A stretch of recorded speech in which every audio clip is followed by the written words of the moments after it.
Yeah, first we'd like send our sympathies to Georgia Southern. I know they had a player that passed away, and I don't know a lot of details of the situation, but obviously that's a really tough thing for any program to go through, and so our hearts go out to that family and their program. We had a good off week.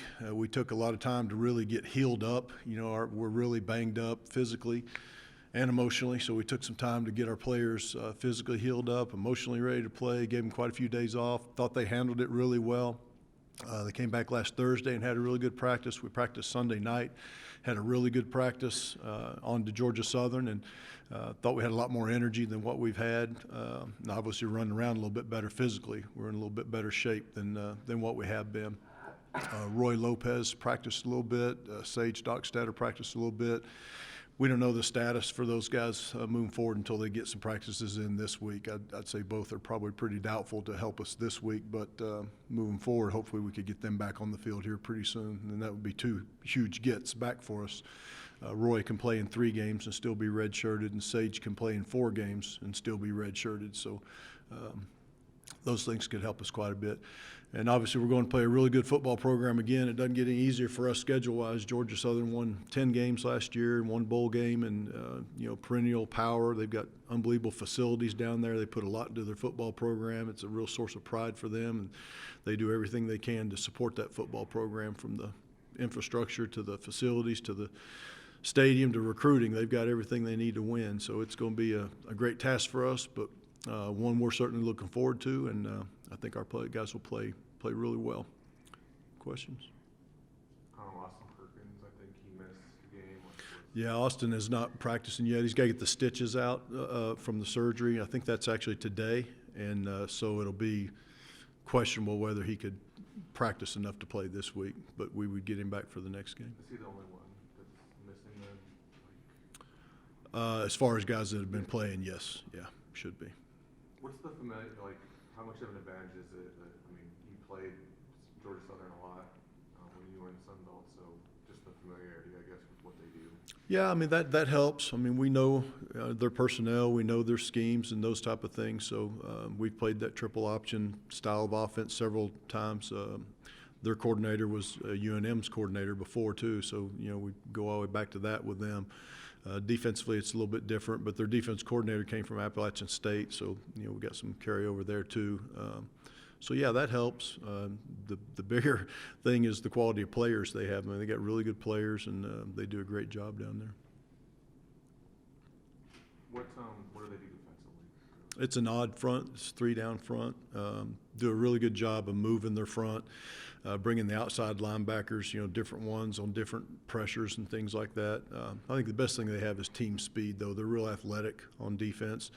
I think maybe one of the better secondaries that we've played, their corners in particular, I think are really quality players. But again, it's the quality athlete that they have. They got really good players.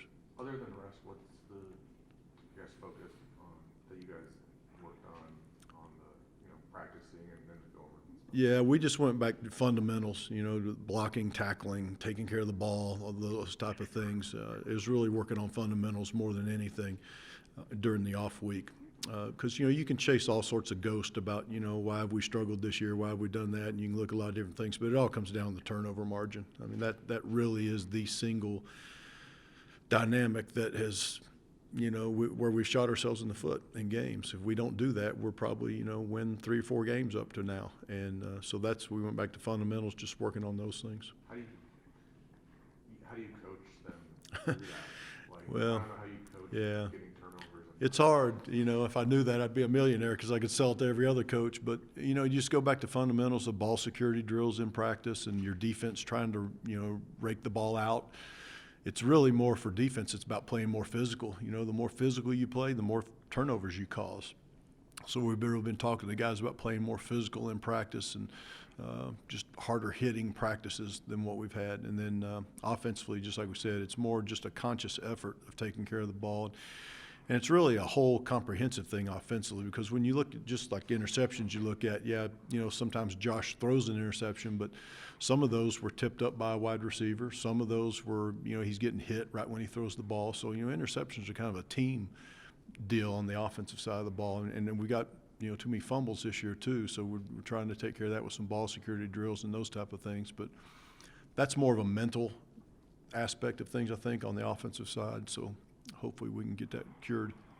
The game last week against Coastal Carolina, I know it went to overtime, was it low scoring until it got to overtime? Yeah, it was, Jay. It was actually 10-10 in regulation, so both defenses dominated the game. Now, they did play in rain and those type of things, but both defenses dominated the game. Both defenses really played well. So, yeah, it ended up, 31-24, something like that, but it was 10-10 after regulation. Coach, you mentioned you gave the guys a few days off. Can it be healthy just to get away from the game for a few days and then come back re-energized? Yeah, I think so, Adam, especially in our situation because we played 7 straight, which is a lot, especially with the quality opponents we were playing in those 7. You look at, Washington State obviously is a powerful team, and Alabama's, number 1 in the nation. And then you look at San Diego State, I think now it's ranked in top 25 and having a great year. And Fresno's obviously having a great year. So that was a tough run. So I really felt like our guys needed to get away from it a little bit. Felt like our coaches needed to get on the road recruiting more than being here, and so we did that. Now that's going to give us a good jump start in recruiting. And it's a little bit unique. I've never had a deal where you have an off week, you play a game, then you have another off week. So we're going to have to handle that well also. I'm doing something on Matt Young. Players who play on both sides of the ball are kind of rare in college football. How did that come about for him to get on the offensive side of the ball? Well, at the time, Matt wasn't playing a lot on defense, and I was looking for a guy that I thought could be a physical presence for us on goal line and short yardage. And Matt's always been one of those real physical players, and so we took him down and gave him a look and really liked what he was doing. He did some of that in high school. We knew that too, so that worked out well. And then all of a sudden, he really started catching on defensively too, and so he's playing quite a bit on both now. But Matt's. You can only do that if it's a guy that has a lot of intelligence too. And Matt's a really intelligent player. He understands the game really well. He doesn't need a lot of reps to learn, and so it makes it a good deal for him. Coach, how would you assess Josh's game as a whole against Central Michigan? I thought he played better. He took care of the ball better. He had the one interception that, again, he was getting hit when he threw it. But he was productive. He got us in the end zone. That's the big thing for a quarterback. I was telling Josh, it's 30 points is still that mark, and we've only hit it once this year. We were close there at Central Michigan. But I think he improved in the Central Michigan game. He needs to really have a good stretch, these last 5 games, and keep improving that way as far as taking care of the ball and getting us in the end zone. There have kind of been just situations and games where you're right there, you get the momentum, and then you just can't hold it for whatever reason. Is that maybe learning how to win? This team it hasn't clicked for this team yet. Well, that's true. It just hasn't. There's been times where, defensively we played really well, and if we could just get a score, things would really go our way, or we tie a game up or get close, and then the defense gives up a touchdown. It's kind of gone both ways. We haven't played very well off of each other, but yeah, you could say it's learn how to win. It's whatever, but we just haven't been consistent enough of a football team on either side of the ball to be productive. And most of it, again, has been turnovers and lack of causing turnovers. And those things, too, but on defense, it seems like there's always a big Liberty had a big screen pass when you had them backed up. You had momentum. Obviously, the one play touchdown against Central Michigan. Is it just big plays defensively that you guys could clean up? Maybe? Yeah, big plays are killers. Those explosion plays, and so yeah, when we've given up too many of those, especially early in the season, then we kind of got that settled down, and then. Liberty, we had not many, but had that one. I think our defense played really well for the most part against Liberty, but Central Michigan, it popped back up again, and that's how they were able to score as many points as they scored. So, yeah, you got to eliminate those. Is Georgia Southern a big play? I know when they had Breida. Yeah, they have the speed at the running back and quarterback positions to create explosion plays at any time with that triple option. If you're not in the right place, you don't have the discipline to be on the quarterback to dive the pitch, then they can hit a big run at any moment. So you've got to play with a lot of discipline against them. You got to play very physical. And then at the same time, you know, they're like any other triple option team. They'll get you all up there and throw the ball over your head too. So you've got to be conscientious about both. But yeah, they are, you know, obviously any wishbone team, triple option team is going to grind it out, but they all have the ability for a big play if you make a mistake. Coach, have you noticed a change in the last couple of weeks with Cedric Wilcox?